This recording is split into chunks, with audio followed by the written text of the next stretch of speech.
ఎడారిలో జలధారలు. రచన doctor K. Job Sudarshan.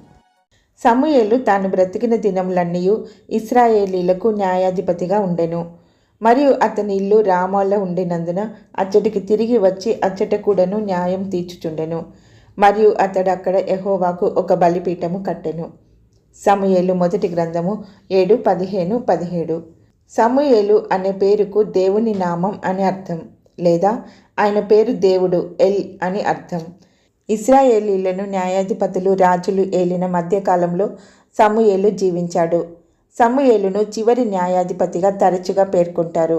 సమూయేలు తర్వాత సమూయేలుకు న్యాయం తీర్చినవాడు రాజైన సౌలు. తన పరిచర్యలో సమూయేలు న్యాయాధిపతిగా, యాజకునిగా, ప్రవక్తగా దేవునికి ఉపయోగపడ్డాడు.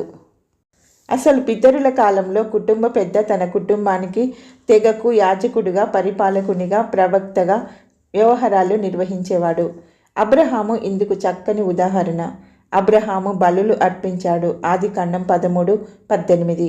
తన వారి భద్రత కోసం నాయకునిగా పోరాడాడు, న్యాయం తీర్చాడు.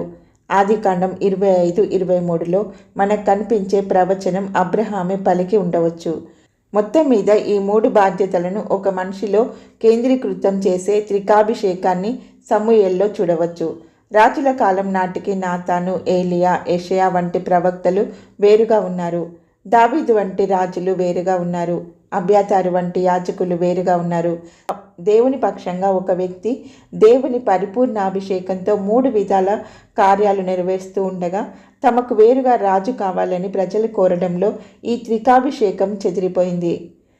అయితే ఇశ్రాయేలీలు పోగొట్టుకున్న ఈ త్రివిధాభిషేకాన్ని క్రొత్త నిబంధన విశ్వాసులమైన మనం తిరిగి పొందాం.